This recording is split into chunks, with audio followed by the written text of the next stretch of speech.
Bienvenidos amigos de Headbanging a este episodio, un episodio más de este programa enfocado al rock y al heavy metal, que los invitamos a quedarse. Mi nombre es Ricardo Castañeda. Recuerden que nuestras redes sociales son @headbangingmx y que nos pueden encontrar en cualquiera de su plataforma preferida, ya sea en Instagram, ya sea en X, ya sea en YouTube, ya sea en TikTok, ya sea en Facebook, en cualquier plataforma preferida, así como también pueden escuchar los episodios anteriores de este programa que lo pueden encontrar en cualquiera de su plataforma de streaming y de podcast favorito. Así que los invitamos a que se queden.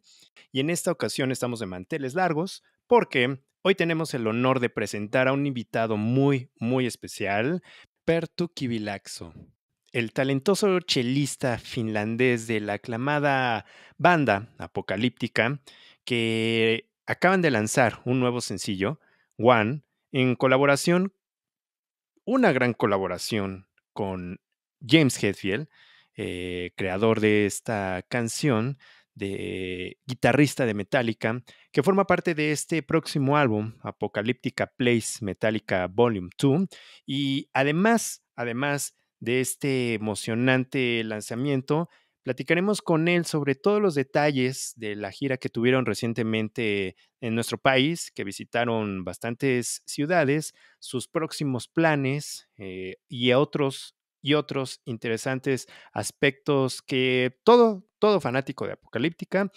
sabemos que desean saber sobre esta agrupación. Así que sin más preámbulo y nos conectamos hasta Finlandia, le damos la bienvenida a Perttu, a Headbanging. ¿Qué tal, Perttu? ¿Cómo estás? Hello, how are you? Muchas gracias. Thank you. I'm absolutely fine. It's such interesting, exciting time for us as a band. We are very, eager to reveal the things we have done with the new album, rehearsing for the forthcoming shows, all of that. So, absolutely brilliant.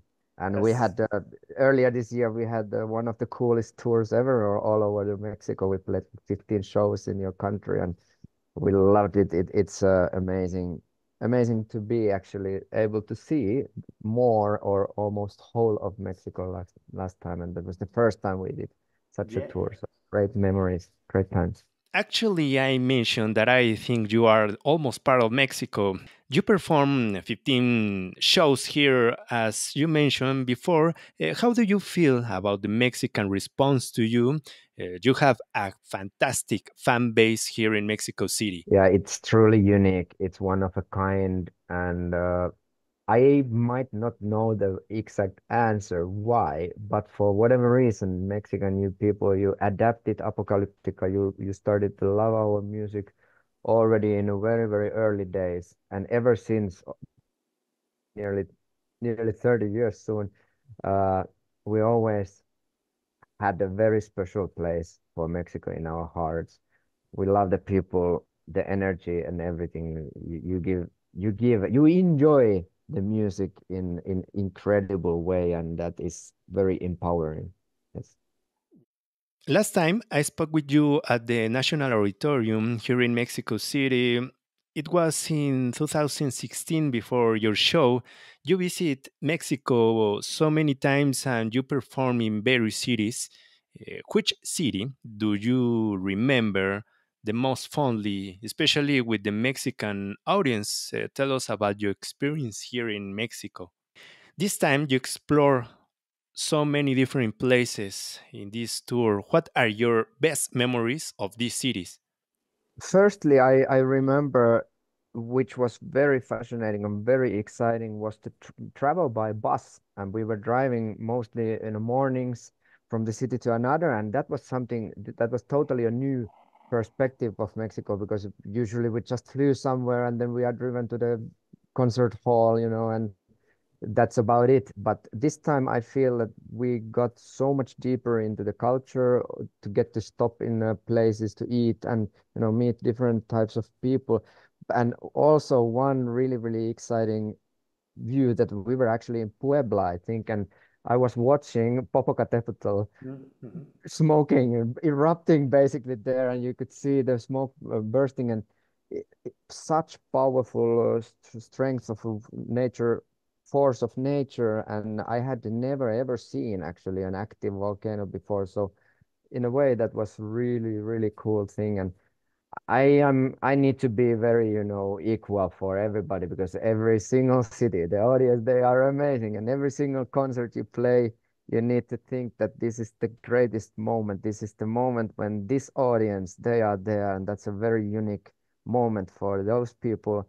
And I actually don't really like to say which city you remember based on something, but Mexicans in general, I can say that it's just an amazing feeling to play for your people, because you can see it from the faces, you can see it from everything, for their screams, for their behavior, that how much they actually like the thing they are hearing. And that makes it a really, really like a special thing for us musicians, of course, to really be able to smell the sweat.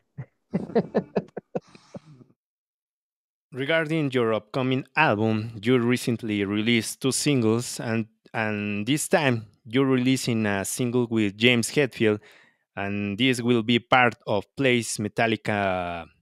This will be part of Apocalyptica Plays Metallica Volume 2, an album that is generating a lot of excitement among fans. What can you tell us about the creative process behind this album, and how does it compare to your first volume of Metallica covers? Yeah, firstly, I probably tell quickly about the origins of the band. Was that we are classically trained cellists who studied in the same music school, Sibelius Academy in Finland. And there were always like a bunch of dudes, maybe 6 players who participated. We were playing in the student parties, and it was just like-minded people who loved metal music when we were teenagers. So in the very, very start, we didn't really even think of forming a band. So when it came to the point of recording the first album, I think nobody really thought anything else except that the Apocalyptica wants to play their version of Metallica's songs. And after that, maybe with the third album, we finally started to realize that, okay, actually there are people, they want to see us playing. And it started to feel more like that, okay, we are a real band. And then we made many, many steps. I think the entire how Apocalyptica has evolved, we hope that we reached all the time kind of like better sound, better approach, better experience how to use cellos with the metal music, because naturally we didn't have like anybody to follow. We had to create our own way in the times when cello was basically considered only as a classical instrument.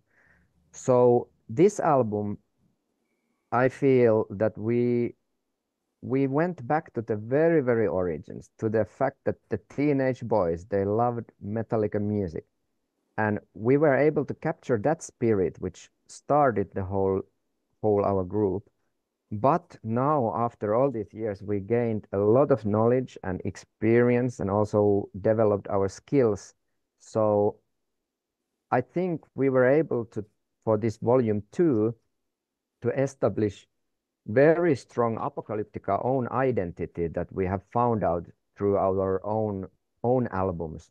And this is the studio album number 10 already. And um, therefore, I hope that the approach that we this time selected, it's giving kind of very wide variety of everything, all different types of music that we found exciting when we were doing during the whole career.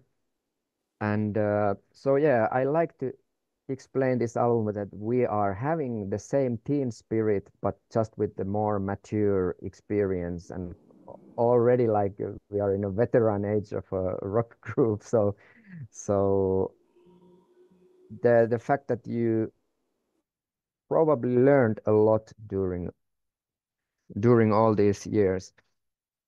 Of course, this feels like the circle is closing for us in a way that where we started, but I'm sure that it will only actually launch another circle. So we got so much excitement again that we feel like we just want to go on and continue. And still challenge ourselves into doing exciting things that we hope that the people who like the way how we feel the music, I'm sure that they will catch the same feeling. And well, that's actually how you could describe your audience, probably, that the audience who likes someone or someone's art, they are probably their frequencies are tuned into the same. You like something because you can adapt into it. It reflects to you, it talks to you in a way.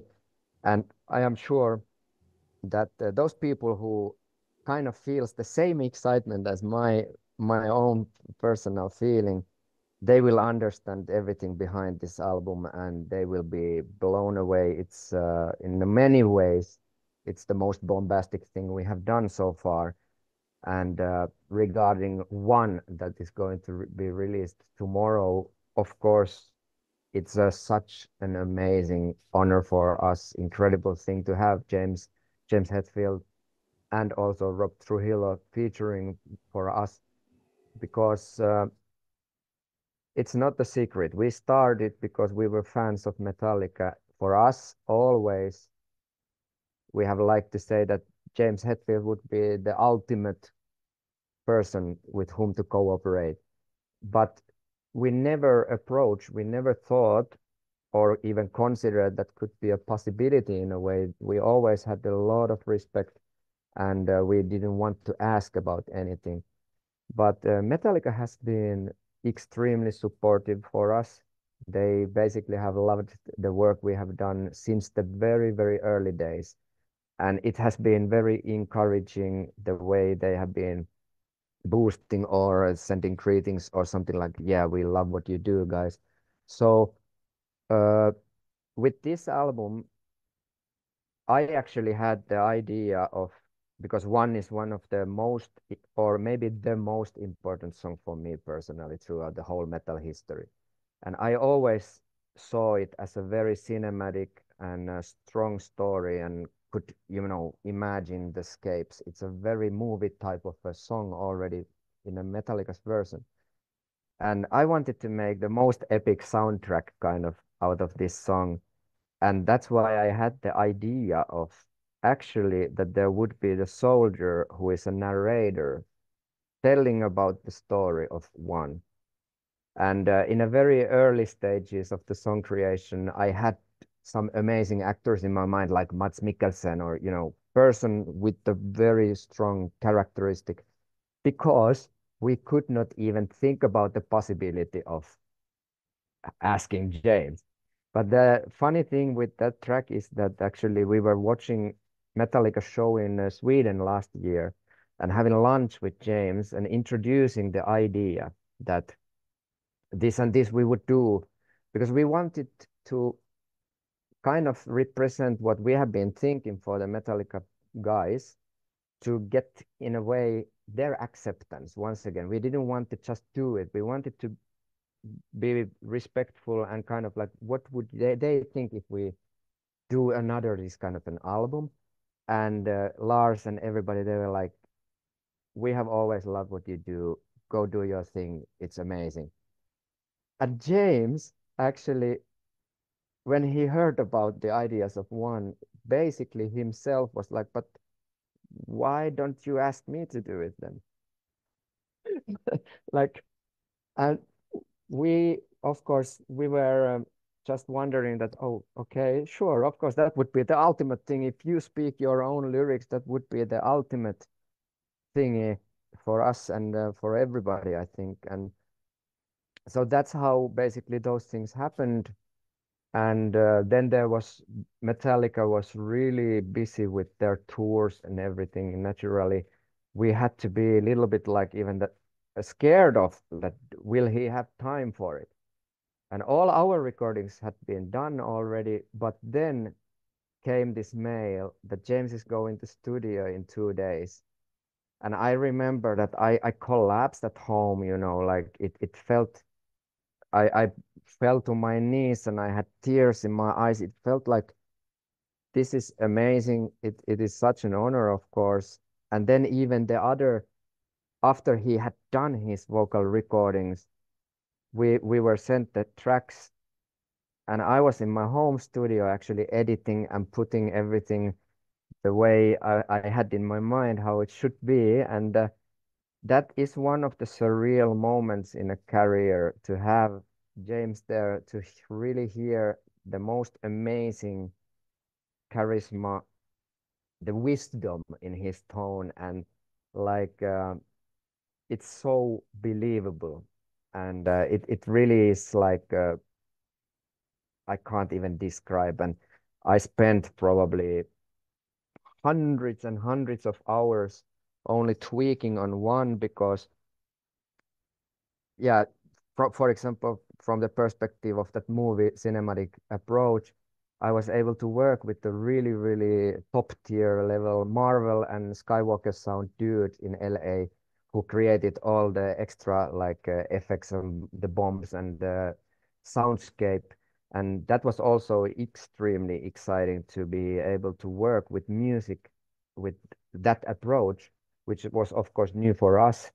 And then having the full symphony orchestra and unbelievable amount of percussions. And I think that since the very, very first idea, I love epic movies and big things. The whole my life I've been like huge Tolkien fan. I love Star Wars, everything which just is like blows your mind visually. And so this is like the dream come true project naturally, that I was able to.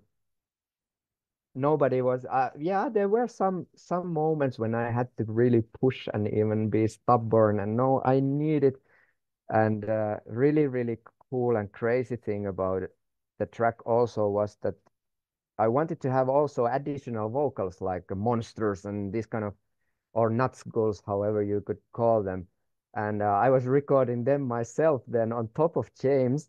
And I was really laughing at times that this is so cool that I'm a cello player from Finland and I'm here creating additional vocal effects for Mr. James Hetfield in there, and surreal.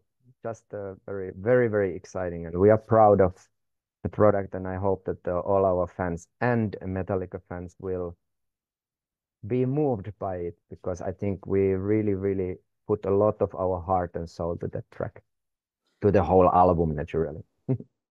And how do you select these songs, and what aspects did you aim to highlight in your interpretations? Yeah, some of the tracks were quite obvious, because for me, the first Metallica album I ever heard was Justice for All, starting from Blackened, also containing one naturally. So for me, that Metallica sound from Justice for All, that was something mind blowing, where I adapted from whatever I was listening before to become like I was so excited about Metallica. And for example, Blackened was always, maybe for 20 years, it's one of those songs that I always wanted to play with the cello. So we have been basically waiting for this right moment to go back to the Metallica songs. And Ride the Lightning is also very obvious. It's such a classic, unbelievable riff. So a couple of the songs, they were really clear that those we are going to do. I think even Unforgiven 2 was very obvious choice, that I felt that of course the album needs a ballad. Apocalyptica is very strongly known also from our ballads, and a beautiful tone of cello. So Unforgiven 2 was an easy one.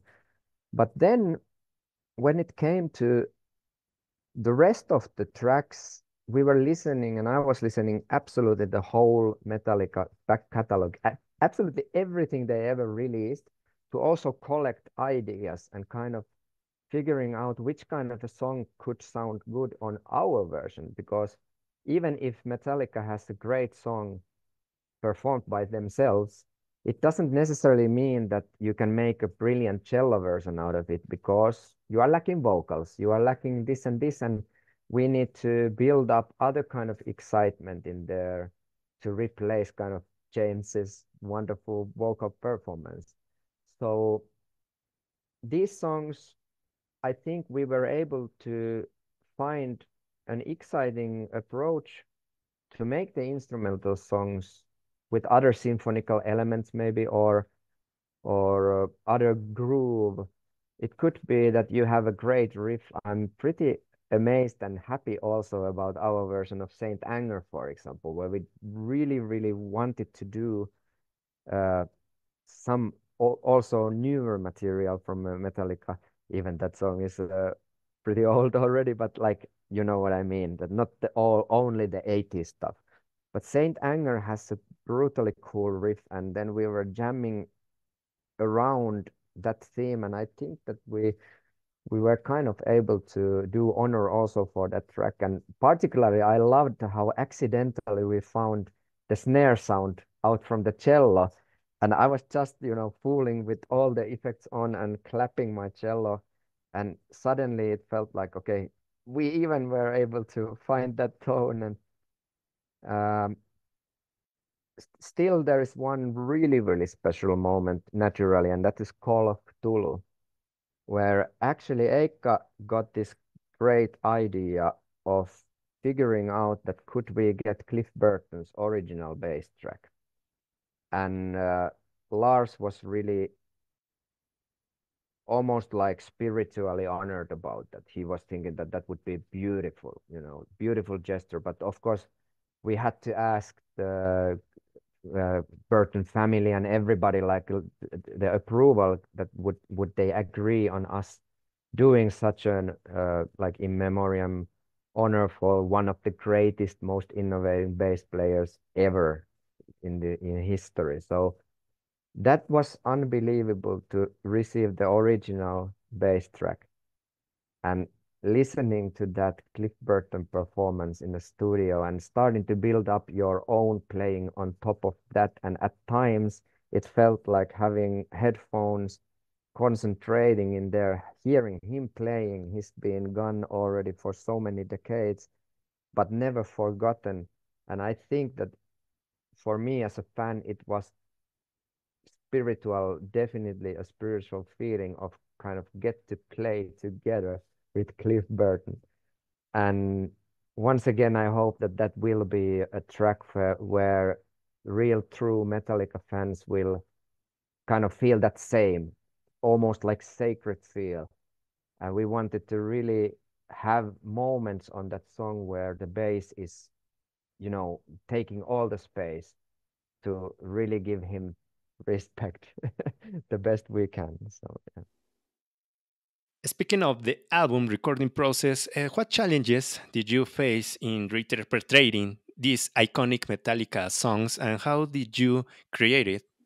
Yeah, well, in a previous, I already talked about maybe one of the biggest challenges in doing this kind of songs and arrangements is the fact of that you are lacking the lyrics. You are lacking the powerful performance of the vocalist, James. And naturally, you need to somehow replace it. That I think we kind of think that we take an original, amazing, well-known Metallica song, but we have to somehow make it sound like Apocalyptica. We wanted to really have a strong own flavor, own identity of this group, and to treat those amazing ingredients, riffs, and melodies the way that they are recognizable, but also at the same time creating maybe different musical lines there. We also imported, adapted elements from other songs that doesn't exist in the album. For example, Four Horsemen is a cool example of a song that we suddenly thought that it would be great to actually have a middle section from Unforgiven 3, creating that our instrumental version a bit more of a symphonical variety. And so I think we we try our best in respecting the original, but still kind of stealing it a little bit and making it somehow sound like our own, that there would be a reason why Apocalyptica is going back to perform and play those songs. Okay, and what is your favorite song from this Metallica Volume 2 and why? Well, for me personally, it has to be one because it became the biggest struggle also. It was also so incredibly huge production with probably like, I have no even idea, 700-800 tracks on the album, and like all those different elements, combining them, plus naturally it had those, the reasons why it was thrilling for me is that I had recorded my own demo speech, for example, for everybody to understand how I thought about the song. And then all of a sudden, I need to send that demo to James and to explain how I would like to hear him doing it. And it's an amazing thing to realize that we have obviously done something also right in our career, because we have had an opportunity to work with amazing, incredible artists now with Metallica themselves, but already before with like Till Lindemann, Corey Taylor, or these really established, great, amazing artists. So it, I think it makes me feel that we have been doing something with pure heart, which make these other people also like us because they want to work with us, and there is a mutual respect. And I think that must be also the only reason why Metallica guys are now involved, that they really wanted to show their support that way. And but yeah, one is amazing. When it started to build up, it also felt like it has to be the last song, because there is simply nothing you can say anymore after all the mayhem it's going so brutally big and furious towards the end. And so tomorrow is a big day, thrilling day, that finally that song is gonna be heard by everybody. And yeah, but I love the whole album. Blackened with Dave Lombardo in drums is really good moment too. Like one of my all-time favorite thrash metal songs. And I love how Ride the Lightning starts. I love Unforgiven, which has a very special vintage kind of a feel even. It also reminds me a little bit like a cinematic. Maybe I guess that Apocalyptica has always been kind of cinematic music, because mostly we don't have the vocals, so probably the instrumental spectre of music lets you to imagine a lot. So, what can you tell us about your upcoming plans and projects after this album release? Well, after the album release, we know that the next probably 2 years will be heavy touring with this project. So we have absolutely no idea about where should we go musically after this, because now we are concentrating on creating a great live show. We are so eager to get to play these songs for audiences, to see the smiling and crying and furious Mexicans, headbanging. Yeah. So that is definitely the next step. We have an album release concert in a couple of weeks in Helsinki, which is also an exciting weekend, because Metallica is in Helsinki on that weekend, and we are playing on a Saturday in between their stadium shows. So the whole our home city is full of Metallica fans, so it should be a wonderful launch for the album, I'm sure. And then autumn will be big European tour. But for the next spring, we are definitely talking about America and North America and Central America, Mexico, everything. So I still don't know about the time schedules, but we know that we want to go everywhere with these concerts, and we are very, very much awaiting for it. For the people who are listening this radio show, where can find more information about Apocalyptica Notice, tour plans, singles, everything about Apocalyptica?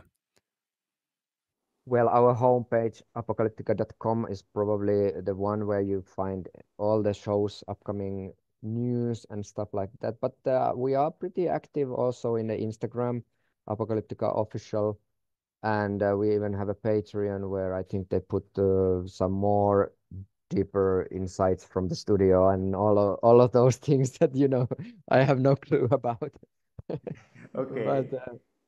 But Okay. yeah, following the socials, following the homepage, that is probably the coolest way to stay tuned. And yeah, I really enjoy these times now with all the possibilities.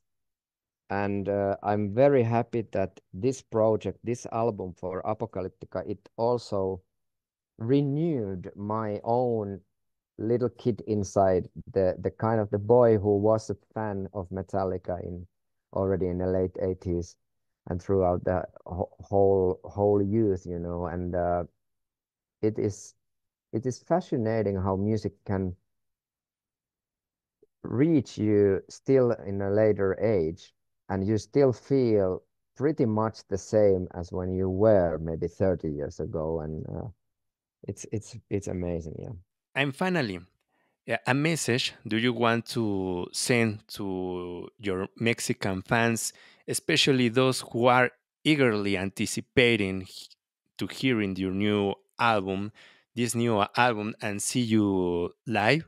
Well, I am very, very thankful for all our Mexican audience because you always gave us like never to forget experiences. It's been a purely pleasure and a joy always to perform in Mexico. So I can't wait to bring this the Metallica concept there again and to share that empowering feeling of being united with the powerful music. It's incredible, and I'm pretty confident that those people who love Apocalyptica, they will love this album as well, the same way as we do, because we are really proud and happy about the fact that we still can do this thing. We can give us such thrills by creating music, and to share that feeling with the listeners.